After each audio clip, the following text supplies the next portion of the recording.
Hello friends, welcome to my academy. Friends, आज के इस क्लास में आपके सीटेट के एग्ज़ाम के लिए सीडीपी के प्रीवियस ईयर क्वेश्चन पर देखने वाले जो कि आपके एग्ज़ाम के लिए इंपॉर्टेंट होने वाले हैं। तो चलिए देखते हैं आज के क्वेश्चन। इसके अलावा अगर आपको सीटेट सीडीपी के पेड नोट्स चाहिए तो स्क्रीन पे एक व्हाट्सअप नंबर शो हो रहा होगा, वहाँ से आप मुझे व्हाट्सएप पर मैसेज कर सकते हैं।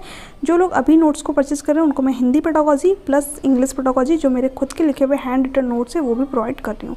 तो यहाँ पर आपका फर्स्ट क्वेश्चन क्या है, बालकों के व्यक्तिगत विकास, ऑप्शन क्या दे रखा है, के लिए विकासात्मक प्रतिमानों को उद्धृत करके सटीकता से व पक्के तौर पर भविष्यवाणी की जा सकती है। देखिए, जो हमारा डेवलपमेंट होता है, जो हमारा विकास होता है, इसकी हम पक्के तौर पर भविष्यवाणी नहीं कर सकते। ठीक है, जैसे कि आपने देखा ही होगा कुछ बच्चे जो है शुरू से ही बहुत तेज़ तर्राक होते हैं। ठीक है, तो उनके बारे में हम कुछ हद तक कह देते हैं कि हाँ, ये बच्चा जो है आगे चलकर कुछ अच्छा करेगा, बट अच्छा ही करेगा ये ज़रूरी नहीं है। ठीक है, यानी हम पक्के तौर पर जो है नहीं बता सकते कि हाँ ये बच्चा अच्छा ही करेगा।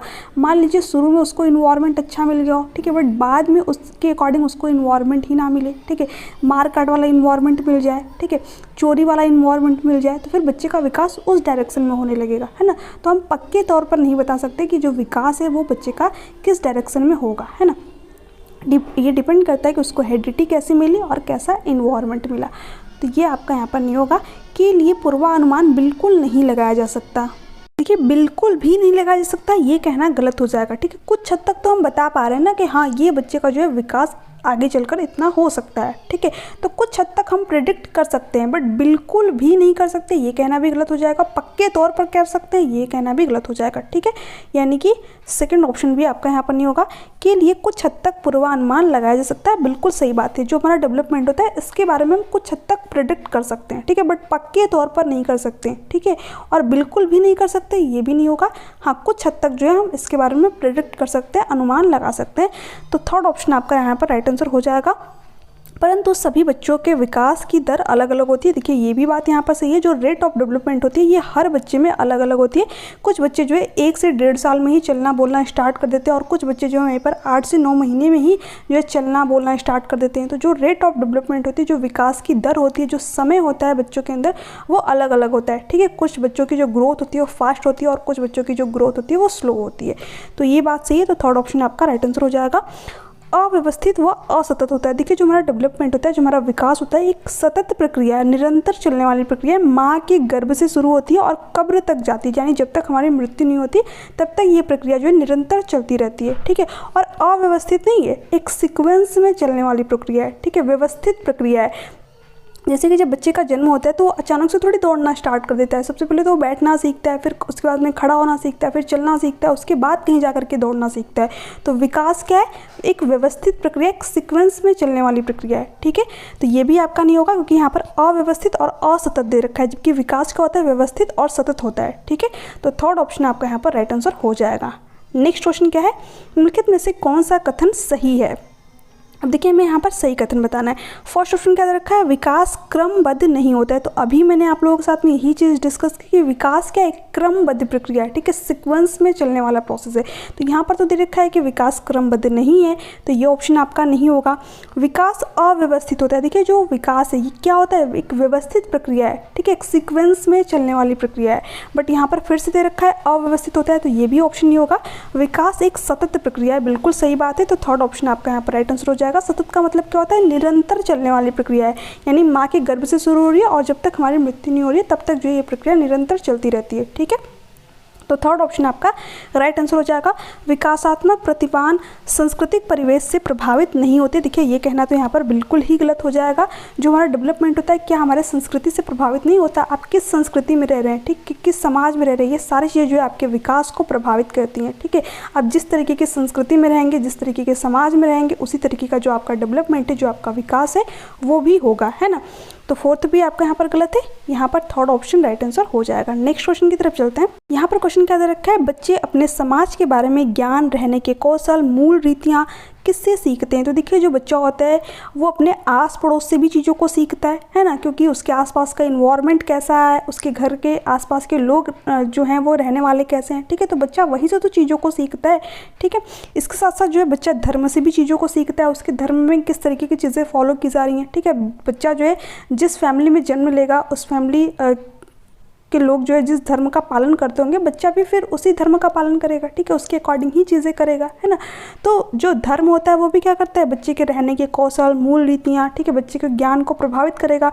अब बच्चा जिस धर्म से रिलेट करता है उसी धर्म के बारे में बच्चे को ज़्यादा नॉलेज होगी, है ना। कुछ लोग होते हैं जिनको कि और धर्म के बारे में भी जो होते हैं उनके बारे में भी नॉलेज होती है, बट जनरली अगर हम देखें तो जो बच्चा जिस परिवार में रह रहा है उस परिवार के लोग जो है जिस धर्म को फॉलो कर रहे हैं, ठीक है, उसी धर्म के बारे में बच्चे को ज़्यादा नॉलेज होगी, क्योंकि बचपन से वो उसी चीज़ को देखता आ रहा है। तो स्कूल से भी बच्चा चीज़ों को सीखता है, ठीक है। आपने देखा होगा जो चीज़ें आपने नहीं सीखा है वो बच्चा स्कूल से सीख गया, है ना। तो स्कूल से भी बच्चा जो है बहुत सारी चीज़ें सीखता है, जो उसके फ्रेंड सर्कल है वो कैसा है। स्कूल में बच्चा जो है बहुत सारी अच्छी चीज़ें भी सीखता है, और जो उसके फ्रेंड सर्कल है अगर वो अच्छे नहीं मिले तो गलत चीज़ें भी सीख जाता है ना। तो स्कूल से भी बच्चे का जो विकास है, इसके साथ साथ समकक्षीय समूह, अभी यही चीज़ मैंने आप लोगों के साथ में डिस्कस की कि जो बच्चे का समूह होता है, जो उसके पीयर ग्रुप्स होते हैं, जो साथी समूह होते हैं, जिसे कहा जाता है ना कि अगर आपकी संगत अच्छी है तो आपका जो नेचर होगा, जो स्वभाव होगा वो भी अच्छा होगा, ठीक है, आपका विकास भी अच्छा होगा। बट आपके दोस्त ही अच्छे ना मिले आपको, तो जो आपका विकास है क्या वो अच्छी तरीके से हो पाएगा? नहीं, फिर आप जो उन्हीं की तरह व्यवहार करने लगेंगे। तो ये भी डिपेंड करता है कि बच्चा जो है किस तरीके की संगत में रह रहा है, ठीक है। तो ये सारे फैक्टर जो है बच्चे के विकास को प्रभावित करते हैं, उसके रहने के कौशल को प्रभावित करते हैं, उसके ज्ञान को प्रभावित करते हैं। तो यहाँ पर ऑप्शन 4 आपका राइट आंसर हो जाएगा। A, B, C, D चारों ही बातें आपकी यहाँ पर सही हो जाएंगी, ठीक है। नेक्स्ट क्वेश्चन की तरफ चलते हैं। यहाँ पर क्वेश्चन क्या दे रखा है, जीन प्याजे के संज्ञानात्मक विकास के किस स्तर पर बच्चे लंबाई व भार जैसे गुणात्मक आधारों पर वस्तुओं को व्यवस्थित कर पाते हैं, परंतु अमूर्त संरचनाओं की संक्रियात्मकता में कठिनाई महसूस करते हैं। देखिए, जो जीन प्याजे जिन्होंने कि संज्ञानात्मक विकास की 4 अवस्थाएं बताई, कौन कौन सी? पहली इन्होंने बताई सेंसरी मोटर स्टेज, जिसका नाम यहाँ पर दे रखा है संवेदीय चालक अवस्था जिसे कहते हैं, या फिर इंद्रिय गामक अवस्था भी इसी को कहते हैं, जिसमें जो बच्चा होता है कितने साल तक का होता है? जन्म से लेकर के 2 साल तक का होता है, ठीक है। यहाँ पर जन्म लिख लीजिएगा। इसके साथ साथ जो है इन्होंने सेकंड स्टेज कौन सी बताई? प्री ऑपरेशनल स्टेज, यानी कि पूर्व संक्रियात्मक अवस्था। इसमें जो बच्चा होता है वो 2 से लेकर के 7 साल का होता है, ठीक है। यहाँ पर मैं लिख देती हूँ, जन्म से लेकर के 2 साल तक का बच्चा किसमें होगा? जो पहली स्टेज होती है यानी कि सेंसरी मोटर स्टेज होती है, ठीक है। इसके साथ साथ जो है कॉन्क्रीट ऑपरेशनल स्टेज यानी कि मूर्त संक्रियात्मक अवस्था में बच्चा कितने साल तक का होगा? 7 से 11 साल तक का होता है, ठीक है। और अमूर्त संक्रियात्मक अवस्था यानी कि फॉर्मल ऑपरेशनल स्टेज में बच्चा कितने साल तक का होता है? 11 एवं होता है, यानी कि 11 से लेकर के 15 साल तक का होता है, ठीक है। कहीं कहीं पर आपको 18 भी देखने को मिल जाएगा। अब देखिए यहाँ पर क्वेश्चन क्या पूछा है, जो इन्होंने अवस्थाएं बताई है संज्ञानात्मक विकास के किस स्तर पर बच्चे लंबाई भार जैसे गुणात्मक आधारों पर वस्तुओं को व्यवस्थित कर पाते। तो देखिए, जो बच्चा है कब उस चीज़ों को सीक्वेंस में लगा पाता है, ठीक है, प्याजे की 3rd स्टेज में, कॉन्क्रीट ऑपरेशनल स्टेज में, ठीक है। ये सारी चीज़ें मैंने आप लोगों को नोट्स में मेंशन कर रखी है, तो नोट्स को अच्छी तरीके से जरूर रीड कीजिएगा। सारी चीज़ें जो है आपको वहीं से देखने को मिल जाएंगी, ठीक है। तो जो जीन प्याजे की मैंने स्टेजेस दे रखी है, वहाँ पर अगर आप 3rd वाले स्टेज देखेंगे कॉन्क्रीट ऑपरेशनल स्टेज, तो मैंने आपको इसमें 3 चीज़ें बता रखी है कि बच्चा जो है कंजर्वेशन यानी कि संरक्षण कर पाता है। इसके साथ साथ जो है क्लासिफिकेशन, चीज़ों को वर्गीकृत कर पाता है उनकी लंबाई के आधार पर, ठीक है, उनके भार के आधार पर। इसके साथ साथ जो है सीरिएशन यानी कि चीज़ों को एक क्रम में व्यवस्थित कर पाता है, ठीक है। तो जब भी क्लासिफिकेशन की बात हो, इसके साथ साथ सीरिएशन की बात हो और कंजर्वेशन यानी कि संरक्षण की बात हो, तो आप कौन सी स्टेज के साथ में जाएंगे? 3rd वाले स्टेज के साथ में, मूर्त संक्रियात्मक अवस्था, जो कि जीन प्याजे की 3rd स्टेज है। इसके अलावा भी मैंने बहुत सारी चीज़ें जो है आप लोगों को नोट्स में मेंशन कर रखी है, तो वहाँ से जरूर देख लीजिएगा, ठीक है। संरक्षण क्या होता है, कंजर्वेशन क्या होता है, इसके बारे में जरा देख लीजिए। जो बच्चा 7 से 11 साल तक का होता है, क्योंकि इसमें जो बच्चा होता है वो कितने साल तक का होगा? 7 से 11 साल तक का होता है, ठीक है। तो वो कंजर्वेशन का मतलब क्या होता है कि बच्चा ये समझ जाता है कि जो बर्फ़ है ये पानी भी बन सकता है और पानी से बर्फ़ भी बन सकता है, ठीक है। तो बच्चा जो है इसमें, जैसे कि वो प्री ऑपरेशनल स्टेज में इस चीज़ को नहीं समझ पाता। अगर आप जो 2 से 7 साल का बच्चा है इसको देंगे कि जो पानी इसको बर्फ़ बना दो, तो फिर वो नहीं बना पाएगा, ठीक है। बट जो 7 से 11 साल तक का बच्चा है वो बर्फ़ से पानी भी बना लेगा और पानी से बर्फ़ भी बना लेगा, यानी संरक्षण कर पाएगा, ठीक है, कंजर्वेशन कर पाएगा। तो यहाँ पर 3rd ऑप्शन जो है राइट आंसर हो जाएगा, क्योंकि जो बच्चा है वो क्या कर पा रहा है, चीज़ों को गुणात्मक आधारों पर वस्तुओं को व्यवस्थित कर पा रहा है, यानी सीक्वेंस की बात हो गई वही 3rd वाले की, ठीक है। मैंने 3 चीज़ें बताई थी आपको, क्लासिफिकेशन, कंजर्वेशन और सीक्वेंस, यानी कि बच्चा एक व्यवस्थित क्रम में चीज़ों को लगा पाए, ठीक है। तो यहाँ पर व्यवस्थित करने की बात आ गई, तो इसलिए आपका 3rd ऑप्शन राइट आंसर हो जाएगा। और यहाँ पर क्या दे रखा था, परंतु अमूर्त संरचनाओं की संक्रियात्मकता में कठिनाई महसूस करता है। तो जब बच्चा फॉर्मल ऑपरेशन स्टेज में रहता है, यानी कि जीन प्याजे की 4th स्टेज में रहता है, तब बच्चा जो है एब्स्ट्रैक्ट चीज़ें, जो चीज़ें बच्चे के सामने नहीं रहती, यानी कि जो चीज़ें बच्चे को दिखाई नहीं देती, जिसको बच्चा टच एंड फील नहीं कर पाता है, उसके बारे में थिंकिंग कब कर पाता है बच्चा? जब प्याजे की 4th स्टेज में रहता है, फॉर्मल ऑपरेशन स्टेज में रहता है। इसका नाम ही है अमूर्त संक्रियात्मक अवस्था, यानी कि बच्चा यहाँ पर क्या कर पाएगा?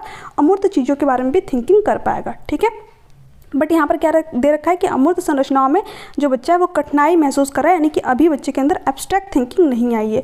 तो ये आपका यहाँ पर होगा ही नहीं, यहाँ पर थर्ड ऑप्शन जो है राइट आंसर हो जाएगा। बाकी संवेदी चालक अवस्था, प्री ऑपरेशन स्टेज, ये सारी चीज़ें मैंने आप लोगों को नोट्स में मेंशन कर रखी है, तो वहाँ से एक बार जरूर रीड डाउन कर लीजिएगा। ठीक है, आगे देखते हैं। क्वेश्चन क्या दे रखा है? ले वाइगोस्की के सिद्धांतों के अनुसार व्यक्तिगत वाद, देखिए जो व्यक्तिगत वाक है इसी को निजी वार्ता भी कह देते हैं, इसी को प्राइवेट स्पीच भी कह देते हैं। तो आप इंग्लिश में ही याद रखिएगा प्राइवेट स्पीच, क्योंकि हिंदी में जो वर्ड है ये आपको चेंज देखने को मिलेंगे। ठीक है, तो जो आपका क्वेश्चन पर आता है वो बाइलिंगुअल होता है, तो उसमें देख लीजिएगा कि प्राइवेट स्पीच अगर लिखा हुआ है तो व्यक्तिगत वार्ता की बात हो रही है या फिर निजी वार्ता की बात हो रही है। ठीक है, क्योंकि जो हिंदी में वर्ड होते हैं वो आपको हर बार जो है ये लोग थोड़ा बहुत चेंज करके देते रहते हैं। अब क्या दे रखा ऑप्शन? बच्चे को अपनी सोच विनियमित करने में मदद करता है। डायरेक्ट यही लाइन मैंने आप लोगों को अपने नोट्स में भी मेंशन कर रखी है। ठीक है, तो फर्स्ट ही ऑप्शन आपका यहाँ पर राइट आंसर हो जाएगा। देखिए जो व्यक्तिगत वार्ता होती है ये क्या होती है? ठीक है, आपने देखा होगा जो छोटे बच्चे होते हैं वो कभी कभी खुद से बात करते हैं। ठीक है, जैसे कि मेरी कार सही से काम नहीं कर रही है, ठीक है, मेरी डॉल खाना नहीं खा रही है, तो इसी चीज़ को जो ले वाइगोस्की वो क्या कहते हैं?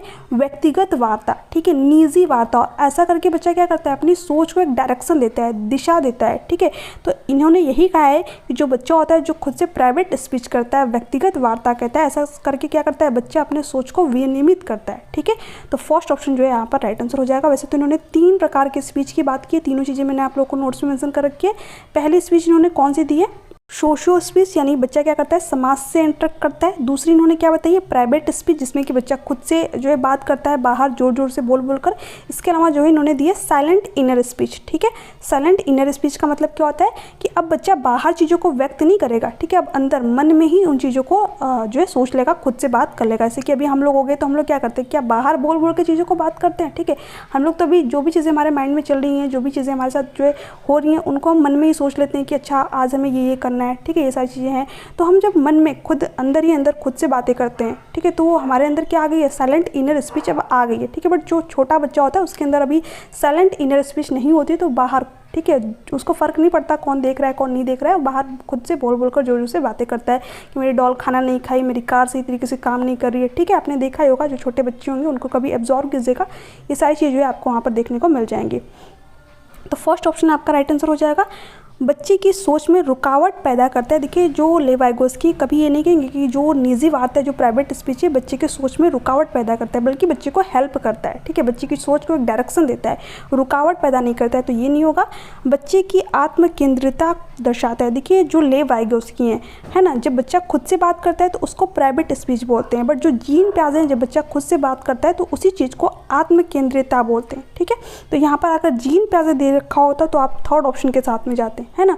तो अलग अलग मनोवैज्ञानिक हैं, ठीक है, उन्होंने एक ही चीज़ को अलग अलग नाम दे रखा है। तो अगर ले वाइगोस्की की बात हो और प्राइवेट स्पीच मतलब ले वाइगोस्की की बात हो और बच्चा खुद से बात करे, तो वहाँ पर आप जाएंगे प्राइवेट स्पीच के साथ में। बट अगर जीन प्याजे की बात हो तो आप वहाँ पर जाएंगे आत्म केंद्रिता के साथ में, यानी कि ईगो सेंट्रिज्म के साथ में जाएंगे, क्योंकि जब बच्चा खुद से बात करता है तो उसी चीज़ को जो जीन प्याजे है वो ईगो सेंट्रिज्म बोलेंगे, यानी कि आत्म केंद्रितता बोलेंगे। ठीक है, तो जीन प्याजे से अकॉर्डिंग हमसे नहीं पूछ रखा है, हमसे ले वाइगोस्की के अकॉर्डिंग पूछ रखा है, तो यहाँ पर आपका फर्स्ट ऑप्शन राइट आंसर हो जाएगा। बच्चे को चुनौतीपूर्ण कार्य दिए जाने पर घटता जाता है। देखिए ऐसी कोई बात नहीं कि आप बच्चे को कोई जो है जटिल कार्य दे दें, चुनौतीपूर्ण कार्य दे दें तो घटेगा नहीं, इससे बच्चे को हेल्प मिलेगी उस कार्य को सॉल्व करने में, तो ये भी नहीं होगा। अब सेकंड क्या दे रखा है? ले वाइगोस्की के अनुसार शिक्षक बच्चों के अधिगम में किस प्रकार मदद कर सकते हैं। फर्स्ट ऑप्शन क्या दे रखा है? उपयुक्त इनाम देकर। देखिए जब भी जीन प्याजे की बात हो और ले वाइगोस्की की बात हो, ठीक है, तो ये लोग कभी भी इनाम या फिर पुरस्कार या फिर दंड की बात करेंगे ही नहीं, क्योंकि इनका संबंध किससे? रचनावाद से। और जो रचनावाद है वो किससे संबंधित है? आपका लर्निंग बाय डूइंग से। ठीक है, बच्चा जो कुछ एक्टिविटी करके सीखे, है ना। ये लोग पुरस्कार, दंड, ठीक है, इनाम की बात करते ही नहीं है। तो अगर इनका नाम हो, अगर आपको ऑप्शन में पुरस्कार, दंड, ये सारी चीज़ें देखने को मिल जाए तो आपको उस ऑप्शन की तरफ जाना ही नहीं है। देखिए फिर से यहाँ पर सख्त सजा देकर फिर से दंड की बात हो गई, तो ये भी ऑप्शन नहीं होगा। मदद की मात्रा व स्वरूप में बदलाव करके, बिल्कुल सही बात, यही बात कहते हैं आपके ले वाइगोस्की। ठीक है, अगर बच्चा जो है कोई स्किल सीख रहा है, कोई भी कौशल सीख रहा है, तो हम क्या करें, बच्चे को थोड़ी सी हेल्प प्रोवाइड करें, ठीक है, जहाँ पर बच्चे को ज़रूरत हो। ऐसा नहीं कि जो हम उसको पूरा चीज़ें ही सॉल्व करके बता दें, पूरी चीज़ बच्चों को कभी भी सॉल्व करके नहीं बताना है। हाँ, आधा अधूरा चीज़ उसको सॉल्व करके बता दीजिए, ताकि जो बच्चा जो आगे की चीज़ें उनको खुद सॉल्व करे, ठीक है, खुद कुछ एक्टिविटी करे। तो यहाँ पर आपका थर्ड ऑप्शन जो है राइट आंसर हो जाएगा। उन्हें ब्लैक बोर्ड से सारे उत्तर नकल करवा कर, देखिए नकल की भी बात ये लोग नहीं करते हैं, ठीक है, ये लोग क्या कहते हैं कि बच्चा कुछ एक्टिविटी करके सीखे, है ना। तो जब भी एक्टिविटी, जहाँ पर बच्चा एक्टिव होगा, वही जो है आपका यहाँ पर राइट आंसर होगा। तो नकल की बात होगी तो भी लेव वाइगोस्की या फिर जीन पैसे का नाम दे रखा हो तो भी आप उस ऑप्शन की तरफ नहीं जाइएगा, ठीक है। तो थर्ड ऑप्शन आपका राइट आंसर हो जाएगा। नेक्स्ट क्या दे रखा है, पूजा अपनी दोस्त को कहती है कि हमें कक्षा के नियमों का पालन करना चाहिए, वरना शिक्षिका हमें बाहर खेलने की अनुमति नहीं देगी। पूजा लॉरेंस कोहलबर्ग के नैतिक विकास के किस चरण में है? देखिए, जो लॉरेंस कोहलबर्ग जिन्होंने कि नैतिक विकास का सिद्धांत दिया, मोरल डेवलपमेंट की थ्योरी दी, इन्होंने नैतिक विकास के 3 लेवल दिए हैं, ठीक है, नैतिक विकास के 3 लेवल दिए हैं और 6 स्टेज बताई हैं, ठीक है, अवस्थाएं 6 बताई हैं, ये चीज़ ध्यान में रखिएगा, ठीक है। अब देखिए, जो उन्होंने पहला लेवल दिया है जो कि है प्री कन्वेंशनल लेवल, ठीक है, प्री कन्वेंशनल लेवल है आपका यहाँ पर। उसमें इन्होंने क्या बताया, 2 स्टेज इन्होंने बताई है, एक बताई हुई है, मैं यहाँ पर लिख देती हूँ, ठीक है, प्री कन्वेंशनल लेवल समझ जाइएगा पी से। इन्होंने पहली स्टेज क्या दे रखी है, इसमें पहली स्टेज इन्होंने दी है दंड एवं आज्ञा पालन, ठीक है, दंड एवं आज्ञा पालन। दूसरी स्टेज जो इन्होंने क्या दे रखी है, टिक फॉर टेक, यानी कि जैसे को तैसा, ठीक है। तो जो पहली स्टेज है इसी में जो है पूजा यहाँ पर है, ठीक है, क्योंकि पूजा क्या कर रही है, अपने दोस्त से कह रही है कि अगर हम जो क्लास के नियम है इसको फॉलो नहीं करते हैं तो जो शिक्षिका है वो क्या करेगी, हमें बाहर खेलने की अनुमति नहीं देगी, यानी दंड देगी, ठीक है। तो जब भी बच्चा दंड की वजह से नैतिकता का पालन करे तो वो लॉरेंस कोहलबर्ग के कौन से स्टेज में होगा, फर्स्ट स्टेज में और पहले लेवल में होगा, है ना। तो फर्स्ट ऑप्शन आपका यहाँ पर राइट आंसर हो जाएगा, क्योंकि देखिए अब छोटा बच्चा है तो उसके अंदर थोड़ी ना नैतिकता होती है, ठीक है, अब वो दंड से बचने के लिए ही नैतिकता को प्रदर्शित करते हैं। जैसे कि आपने देखा ही होगा कि जब घरों में मेहमान वगैरह आते हैं तो जो भी उनके सामने खाने की चीज़ें रखी जाती हैं वो तुरंत ही बच्चे को चाहिए रहती है, ठीक है। तो फिर उसके पेरेंट्स वगैरह क्या करते हैं, बच्चों को डांट लगाते हैं कि अगर तुमने उस चीज़ को छुआ तो फिर तुमको बहुत डांट पड़ेगी, तुम्हारी बहुत पिटाई करेंगे, ठीक है। तो फिर बच्चा क्या करता है, जब तक मेहमान चले ना जाए तब तक उस चीज़ को टच भी नहीं करता है, ठीक है। तो बच्चा क्या कर रहा है, डर की वजह से नैतिकता को प्रदर्शित कर रहा है ना। तो यही होती है आपकी लॉरेंस कोहलबर्ग की पहली स्टेज, जहाँ पर कि बच्चा डर की वजह से नैतिकता को प्रदर्शित करे, है ना। तो फर्स्ट ऑप्शन आपका यहाँ पर राइट आंसर हो जाएगा।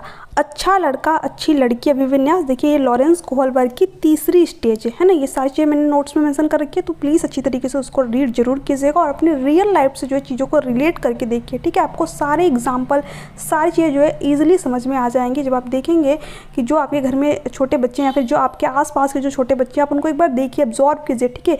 सारी एक्टिविटी जो है करते हुए आपके सामने जो है वो सारी चीज़ें नज़र आ जाएंगी आपको, ठीक है। तो ये भी नहीं होगा। आज्ञाकारिता एवं सामाजिक क्रम अभिविन्यास, ये भी आपका यहाँ पर नहीं होगा। सार्वभौमिक नैतिक अभिविन्यास, ये तो आपकी लास्ट वाली जो इनकी स्टेज है, ठीक है। तो ये सारी जो है आप लोग एक बार अच्छी तरीके से रीड जरूर कर लीजिएगा। तो फर्स्ट ऑप्शन जो है आपका यहाँ पर राइट आंसर हो जाएगा। नेक्स्ट है, पर क्वेश्चन क्या दे रखा है, हावर्ड गार्डनर के अनुसार निम्नलिखित में से कौन सा कथन सही नहीं है, ठीक है। देखिए जो सही नहीं है उसके बारे में यहाँ पर बताना है, तो क्वेश्चन को ध्यान से रीड जरूर कीजिएगा, क्योंकि एग्जाम में क्या होता है, प्रेशर की वजह से जो नहीं वाला वर्ड है वो हमें दिखाई ही नहीं देता है, ठीक है, जिस वजह से जो हमारे एग्जाम में क्वेश्चन होते हैं वो गलत होते हैं। तो इसलिए आपको इस वर्ड पर जरूर फोकस करना है। बुद्धिमत्ता एक स्थिर तथा स्थायी विशिष्टता है। देखिए जो हावर्ड गार्डनर है जिन्होंने कि बहुबुद्धि का सिद्धांत दिया है, क्या कहते हैं कि बुद्धि 8 प्रकार की होती है, ठीक है, एक स्थिर और स्थायी विशिष्टता नहीं है। तो यहाँ पर फर्स्ट ही ऑप्शन गलत दे रखा है, तो फर्स्ट ही ऑप्शन आपका यहाँ पर राइट आंसर हो जाएगा, क्योंकि हमसे पूछा ही यही था कि कौन सा सही नहीं है, तो यही सही नहीं है, तो यही आपका राइट आंसर हो जाएगा। सेकंड क्या दे रखा है, बुद्धिमत्ता को परिपोषित व विकसित किया जा सकता है, बिल्कुल सही बात है, ठीक है। जैसे कि फॉर एग्जाम्पल कि आपने 2 से 3 बार सीटेट का एग्जाम दिया और हर बार जो है आपके 89 नंबर आ रहे हैं, 88 नंबर आ रहे हैं, यानी 1 या 2 नंबर से आपका सीटेट का एग्जाम क्लियर नहीं हो पा रहा है, तो फिर आपने क्या किया, बहुत सारे जो है प्रीवियस ईयर क्वेश्चन पेपर लगाए, अपनी थ्योरी को अच्छी तरीके से समझा, आपने देखा कि कहाँ पर किस सब्जेक्ट में हमारे नंबर कम आ रहे हैं, उस पर जो फोकस किया, उसको जो है अच्छी तरीके से रीड डाउन किया, तो जो आपके स्कोर है मान लीजिए बढ़ करके 120 प्लस हो गए, ठीक है। तो आपने क्या किया, अपनी बुद्धिमत्ता को परिपोषित किया, विकसित किया, ठीक है, उन चीज़ों को समझा, उन चीज़ों का प्रॉपर एनालिसिस किया, ठीक है। तो ये बात आपकी यहाँ पर सही हो जाएगी, ठीक है। तो हमसे तो जो सही नहीं है उसके बारे में पूछा था, तो ये ऑप्शन आपका नहीं होगा। बुद्धिमत्ता किसी एक सामान्य खंड से हावी नहीं होती, अपितु कई प्रकार की होती है, बिल्कुल सही बात। अभी मैंने आप लोगों को बताया कि जो हावर्ड गार्डनर है, जो कि क्या कहते हैं, जो बुद्धि होती है वो कई प्रकार की होती है, और उन्होंने कितने प्रकार बताए, 8 प्रकार बताए, ठीक है। बुद्धिमत्ता को एकाकी आयाम से संबंध नहीं किया जा सकता, ठीक है, यानी जो बुद्धि है वो उसको किसी एक आयाम से नहीं जो है संबंध किया जा सकता है, एक आयाम से नहीं जोड़ा जा सकता, यानी बुद्धि क्या होती है, कई प्रकार की होती है। तो ये भी बात सही है। तो तीनों ही बातें आपके यहाँ पर सही है, तो तीनों ऑप्शन आपके नहीं होंगे। फर्स्ट ऑप्शन आपका यहाँ पर राइट आंसर हो जाएगा, क्योंकि गलत ही हमसे पूछ रखा था। नेक्स्ट क्वेश्चन की तरफ चलते हैं। यहाँ पर क्वेश्चन क्या दे रखा है, एक बाल केंद्रित शिक्षा में, ठीक है। अब देखिए क्या दे रखा है, शिक्षक की कोई भूमिका नहीं होती। देखिए जो चाइल्ड सेंटर्ड एजुकेशन होता है, इसमें क्या होता है, बच्चे को केंद्र में रख करके जो एजुकेशन होती है, जो शिक्षा होती है, वो प्रोवाइड की जाती है, ठीक है। यानी सभी शिक्षण गतिविधियों का केंद्र क्या होता है, बच्चा होता है। तो फर्स्ट ऑप्शन क्या दे रखा है, शिक्षक की कोई भूमिका नहीं होती, ये बात कहना बिल्कुल गलत हो जाएगा। जो चाइल्ड सेंटर्ड एजुकेशन होती है, इसमें शिक्षक और छात्र दोनों ही एक्टिव होते हैं, दोनों ही सक्रिय होते हैं, ठीक है। तो ये आपका नहीं होगा, क्योंकि जो शिक्षण गतिविधियां वो बच्चे को केंद्र में रख करके कराई जा रही हैं, बट करा कौन रहा है, टीचर ही तो करा रहा है ना। तो ये आपका ऑप्शन नहीं होगा। शिक्षक की सक्रिय भूमिका तथा विद्यार्थी की निष्क्रिय भूमिका होती है, देखिए ये भी कहना गलत हो जाएगा। शिक्षक और छात्र दोनों ही क्या होते हैं, एक्टिव होते हैं, सक्रिय होते हैं, ठीक है। टीचर क्या करता है, जहाँ पर बच्चे को हेल्प चाहिए रहती है, बच्चे को हेल्प प्रोवाइड करता है, और बच्चा क्या करता है, लर्निंग बाय डूइंग करता है, कुछ एक्टिविटी करके वो सीखता है चीज़ों को, है ना। विद्यार्थी की सक्रिय भूमिका होती है तथा शिक्षक निष्क्रिय होते हैं, देखिए ये भी फिर से गलत हो गया। शिक्षक और छात्र दोनों ही क्या होने चाहिए, एक्टिव होने चाहिए, सक्रिय होने चाहिए। तो फोर्थ ऑप्शन आपका यहाँ पर राइट आंसर हो जाएगा। शिक्षिका और विद्यार्थी दोनों की सक्रिय भूमिका होती है, बिल्कुल सही बात है। तो फोर्थ ऑप्शन आपका यहाँ पर राइट आंसर हो जाएगा। नेक्स्ट क्वेश्चन क्या दे रखा है, कक्षाओं में लड़के गणित व विज्ञान में लड़कियों से कई बेहतर प्रदर्शन करने की क्षमता रखते हैं। देखिए ये बात कहना बिल्कुल गलत हो जाएगा। यहाँ पर जो अजर्शन है वो क्या हो जाएगा, बिल्कुल गलत हो जाएगा। क्या किसी जो सब्जेक्ट पे ये लिखा हुआ है कि लड़के ही इसमें अच्छा कर सकते हैं या फिर लड़कियाँ ही इसमें अच्छे कर सकते हैं, बिल्कुल गलत बात है, ठीक है। कोई भी सब्जेक्ट पे ये चीज़ नहीं लिखी हुई है, वो डिपेंड करती है कि हमारे अंदर कैपेसिटी कितनी है, चाहे वो लड़का हो या फिर लड़की हो, ठीक है। और जो हमारा समाज है, इसमें जो पहले से बहुत सारी चीज़ें जो है चली आ रही हैं कि लड़कियां ही गणित में कमज़ोर होती हैं, लड़के जो है गणित में बहुत अच्छे होते हैं, ठीक है। लड़कियां ही घरों के काम करती हैं, लड़के बाहर के काम करते हैं। तो इस तरीके की जो रूढ़िबद्ध धारणाएं जो कि हमारे समाज में बन गई है, तो एक जो टीचर है वो भी तो समाज से ही जा रहा है, तो उसके अंदर भी यही सारी धारणाएँ होती हैं। हालांकि मैं सभी टीचरों की बात नहीं कर रही हूँ, कुछ टीचर होते हैं जो कि अभी भी इन चीज़ों को फॉलो करते हैं, है ना। बट रीज़न यहाँ पर क्या दे रखा है, लड़कों में लड़कियों की अपेक्षा गणितीय तर्क व वैज्ञानिक क्षमताएं सहज रूप से मौजूद होती है। देखिए ये बात भी यहाँ पर गलत हो जाएगी। क्या लड़कियों में जो है वैज्ञानिक तर्क या फिर जो गणितीय क्षमताएं वो मौजूद नहीं होती, लड़कियाँ जो है कहीं बेहतर लड़कों से स्कोर कर रही हैं मैथ में, है ना।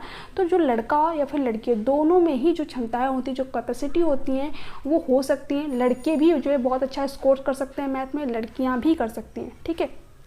तो यहाँ पर ए और आर दोनों ही गलत दे रखा है, तो हम किस ऑप्शन की तरफ जाएंगे, फोर्थ ऑप्शन की तरफ, यानी ए और आर क्या है, दोनों ही गलत है यहाँ पर, ठीक है। अब यहाँ पर जो है नेक्स्ट क्वेश्चन क्या दे रखा है, राष्ट्रीय शिक्षा नीति 2020 किस पर जोर देती है। यहाँ पर पाठ्यचर्या का लचीलापन, बिल्कुल सही बात, फर्स्ट ही ऑप्शन आपका राइट आंसर हो जाएगा। जो राष्ट्रीय शिक्षा नीति है वो किस पर जोर देती है कि पाठ्यक्रम कैसा हो, फ्लेक्सिबल हो, यानी बच्चे की जरूरत के अकॉर्डिंग हम क्या करें, उसमें थोड़ा बहुत चेंज भी लाएं। ऐसा नहीं कि पाठ्यक्रम बिल्कुल फिक्स्ड कर दिया, तो फिक्स्ड पाठ्यक्रम नहीं करना है। जैसी बच्चे की ज़रूरत है उसके अकॉर्डिंग जो है हम अपने पाठ्यक्रम में थोड़ा बहुत चेंज भी लाएं। क्योंकि देखिए कुछ बच्चे क्या होते हैं, उनको एक बार अगर आप कोई चीज़ बता दे रहे हैं तो उसको समझ में आ जाता है, ठीक है। बट कुछ बच्चे को 2 से 3 बार आप चीज़ों को बता रहे हैं फिर भी उनको समझ में नहीं आता है। तो अगर उनके लिए हम एक ही तरीके से जो पाठ्यचर्या डिज़ाइन किया गया उसी तरीके को फॉलो करेंगे तो फिर वो बच्चे समझ ही नहीं पाएंगे, है ना। तो इसलिए उन बच्चों के लिए जो टीचिंग लर्निंग मटेरियल वगैरह होते हैं, जो अलग मेथड होते हैं, उनका यूज करना पड़ता है, ठीक है। तो जो पाठ्यचर्या होनी चाहिए वो कैसी होनी चाहिए, फ्लेक्सिबल होनी चाहिए, यानी बच्चे की ज़रूरत के अकॉर्डिंग हम उसमें चेंज भी लाएं, ठीक है। तो ये बात आपकी एनईपी कहती है, तो फर्स्ट ऑप्शन आपका राइट आंसर हो जाएगा। पाठ्यचर्या का मानकीकरण, यानी कि फिर से वही फिक्स करने की बात होगी, ठीक है, कि हम पाठ्यचर्या को बिल्कुल फिक्स्ड कर दें, बच्चे की ज़रूरत के अकॉर्डिंग हम उसमें चेंज ही ना लाएं, तो ये बिल्कुल गलत बात हो जाएगी। तो सेकंड ऑप्शन ये होगा। पाठ्य पुस्तकों का गैर संदर्भीकरण, देखिए बच्चों को संदर्भ में चीज़ें पढ़ानी है। ऐसा नहीं कि बच्चा रह रहा है इंडिया में, आप एग्जाम्पल दे रहे हैं अमेरिका का, ठीक है, उसको संदर्भ के अकॉर्डिंग ही पढ़ाइए। अगर वो बच्चा इंडिया में रह रहा है, जिस तरीके के समाज में रह रहा है, उसी का एग्जाम्पल दीजिए बच्चों को, ताकि बच्चा जो है उन जगहों से चीज़ों को रिलेट कर पाए, संबंध जोड़ पाए, ठीक है। अब उसको आप एग्जाम्पल दे रहे हैं अमेरिका का, तो क्या वो वहाँ जब बच्चा गया ही नहीं है तो क्या वो उन जगहों की चीज़ों से रिलेट कर पाएगा, बिल्कुल नहीं, ठीक है। तो एग्जाम्पल वहीं का दीजिए जहाँ बच्चा सोच पाए, जहाँ तक कि बच्चा जो है थिंकिंग कर पाए, है ना। तो संदर्भ में बच्चों को पढ़ाना है, गैर संदर्भ में नहीं। पाठ्य पुस्तकों को रट कर याद कराना, देखिए कभी भी रटन पद्धति को बढ़ावा नहीं देना है, ये आपकी बात एनईपी भी कहती है, एनसीएफ भी कहता है। बच्चे क्या करे, लर्निंग बाय डूइंग करे, कुछ एक्टिविटी करके सीखे, है ना। इस पे जो है फोकस करती है आपकी एनईपी 2020। तो यहाँ पर फोर्थ भी नहीं होगा, थर्ड भी नहीं होगा, सेकंड भी नहीं होगा, फर्स्ट ऑप्शन आपका राइट आंसर हो जाएगा। आगे देखते हैं यहाँ पर क्वेश्चन क्या दे रखा है, मूल्यांकन का केंद्र होना चाहिए। फर्स्ट ऑप्शन क्या दे रखा है, अधिगमकर्ता क्या नहीं कर सकता, इसका चित्रण करना।